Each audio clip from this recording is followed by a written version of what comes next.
туган тел дәрестерен нисек кызыклы һәм мавыктыргыс итәргә. Ошо көндәрдә Өфө калаһы туган тел укытучыларын йыган зур мәйданга әйләнде. Укыту методикалары, яңа алымдар турында һөйләшәбез бүген. Һаумыгыз. Эфирда интервью студияла Гөлсемә Эштанова. Программабызның кунагы филология фәннәре докторы, профессор Мифтахетдин Акмулла исемендәге Башкорт дәүләт педагогия университетының Башкорт филология факультеты деканы Ләйлә Хөсәенова. Һаумыгыз, Ләйлә хатына. Ләйлә хатына зур мәйданга әйләнде динек. Россиянең башка төбәкләреннән дә кунактар килгән. Кемдер килде һәм ниндирәк һөйләшү булды? Ошо көндәрдә Мифтахетдин Акмулла исемендәге Башкорт дәүләт педагогия университетында зур сара Рәсәй кимәлендәге түңәрәк өстәл үҙенең эшен үткәрде һәм был түңәрәк өстәлдә без һуңгы 4-5 елда эшләгән эшебезгә ниндидер йомак яһанык дип тә әйтә алабыз һәм киләсәккә башка коллегалар менән ошо юнәлештә эшләгән педагогтар менән пландар куйдык дип тә әйтергә мөмкин. Белүебезчә, безнең Акмулла университеты һуңгы елларда Рәсәй мәгариф министрлыгының дәүләт заказы буенча 7 регионда, шул исәптән Башкортостанда полилингваль белем бирүнең төрле модельләрен өйрәнде. Һәм ошоның нигезендә без Мәскәүдәге үзебезнең җитәкчеләр менән айрым алган вакытта менә улар кисәгә түңәрәк өстәлдә катнашты.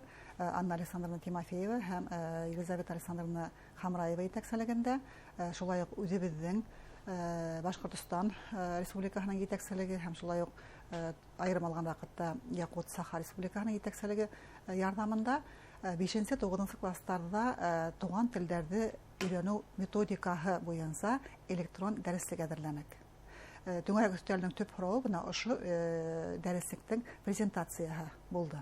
Ни өчен ул электрон форматта укытучыларга кагыз кулланма уңайлырак түгелме? Укытучыларга әлбиттә дөрес әйтәһегез, кагыз кулланма һәйбәт, ләкин шул ук вакытта уның электрон форматта булуы һәм Рәсәй кимәлендәге сайтта урнаштырылуы төрле милли төбәктәрдә эшләгән укытучыларга куллану мөмкинлеген арттыра.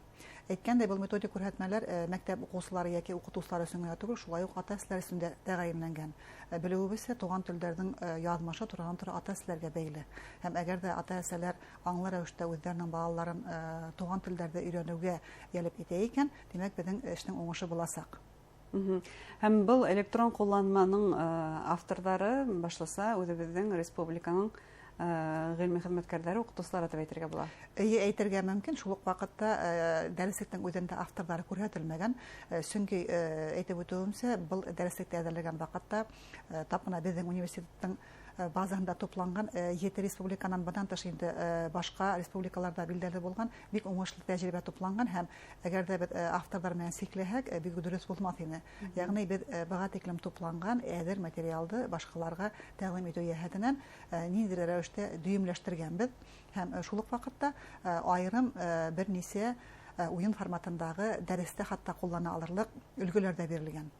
Улар электрон форматта һалынган. Берничә бүлектән тора был безнең методик кулланма һәм инде дәрестә куллана торган өлештәре уендар дип күрһәтелгән.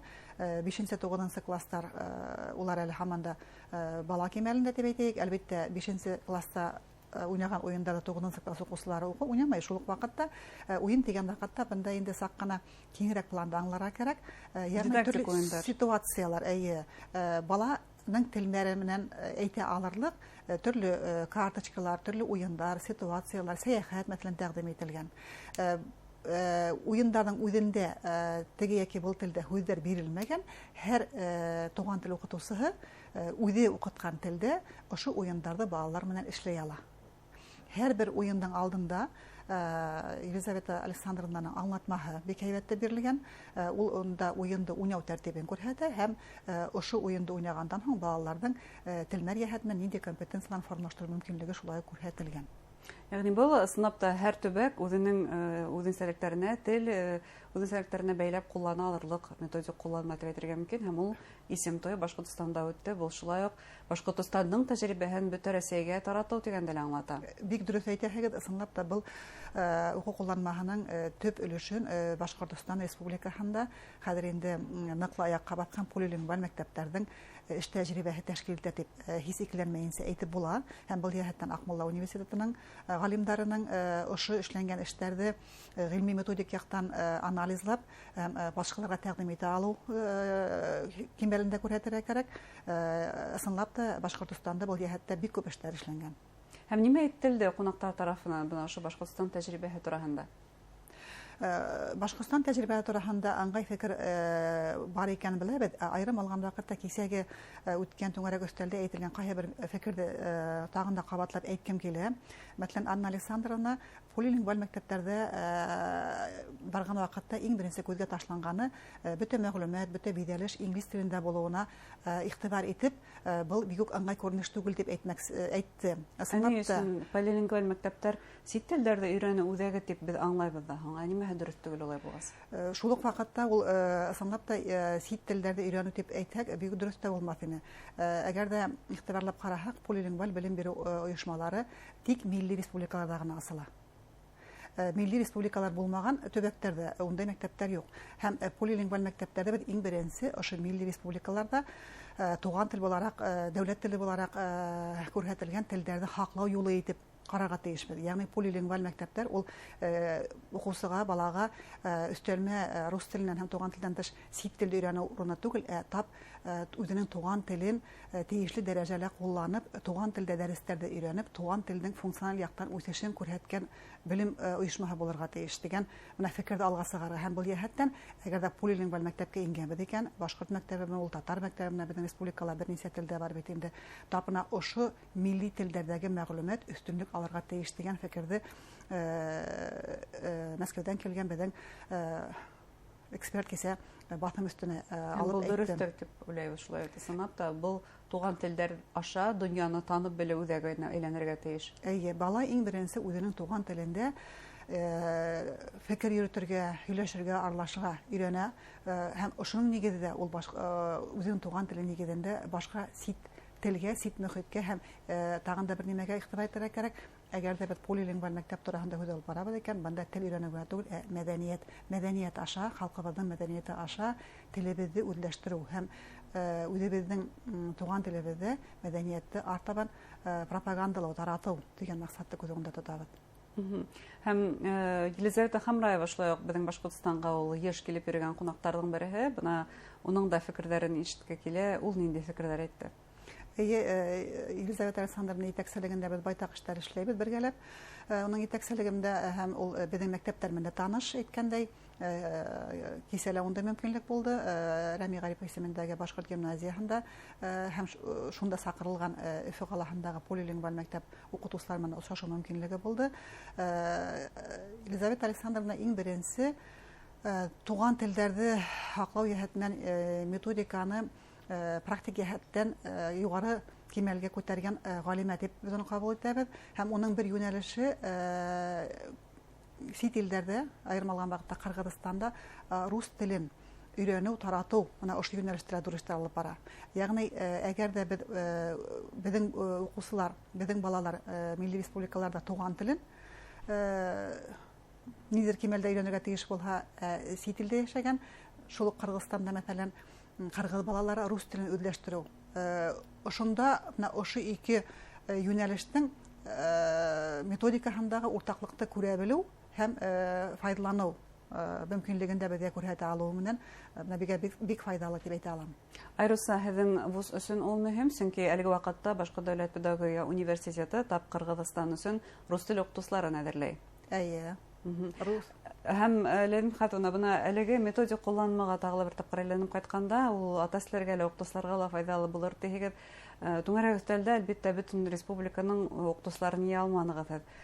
Нисек танышырға ошо методик ҡулланма менән ғөмүмән ҡайҙан алып ҡарарға мөмкин? Түңәрәк өҫтәлдең эшендә беҙ үҙебеҙ эш алып барған 7 төбәктән сығыш яһаусылар булды, ҡатнаштылар. Саха Республикаһы, унан Феодосия Васильевна Габышева, беҙҙең күптәнге шулай уҡ фекерҙәш, рухташ, дәүләт эшмәкәре һәм фән кешеһе, туранан-тура методика менән эшләгән галимә һәм дәүләт эшмәкәре, ул бик матур итеп яҡут теле миҫалында сығыш яһаны һәм шулай уҡ та сығыш яһаусы араһында Төньяк Осетия Аланиянан, Алания гимназияһынан әйткәндә, ул да бездә кунакта булганы бар һәм безнең коллегалар был гимназияла булганы бар, уларның эш тәҗрибәсе белән таныш. Ул ошо Алания гимназияһы мисалында осетин телен өйрәнү үзенчәлекләрен һәм тәүге уңышлары белән бүлеште. Бунан тыш Чуашстан, Татарстан, Кабарда-Балкария, шунан галимдар онлайн бәйләнештә булды. Безнең менән бергә аудиторияла, түңәрәк өстәлдә безнең республикала хәзер инде матур итеп эшләп килгән бөтә полилингваль мәктәпләрнең галимдары, дөресрәге укытучылары катнашты. Галимдар гаиләмдә баралар инде мөгаен сынакта. Практик яктан. Инде әгәр дә түңәрәк өстәлдә булһа, әлбәттә, был тулыгынса был түңәрәк өстәлнең язмаһы YouTube каналында урынлаштырылган. Инде методик күрһәтмәләрне куллану өчен, файдалану өчен мәктәп укытучыларына иң беренче дип әйтәгәндә төрле сәгънәктәге поисковикта методик кулланмалар дип язалар, онда ул учебник ИРСО дип килеп чыгасак, менә ошо асык халынган әзер методик күрһәтмәләрне кулланырга тәкъдим итәм. Бары полилингваль мәктәп укытучылары гына түгел, республиканың башка укытучылары ла уны иркенләп куллана ала, тәҗрибәһендә башкаларның тәҗрибәһен үзенең эшендә лә кулланырга мөмкинлек бар. Туган телләр турында һүз алып барыла.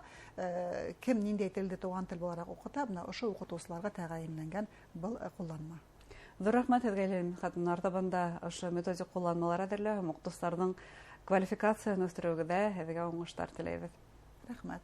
Хөрмәтле тамашачылар, безнең студияла филология фәннәре докторы, профессор Мифтахетдин Акулла исемендәге Башкорт дәүләт педагогия университетының Башкорт филология факультеты деканы Ләйлә Хөсәйнова булды.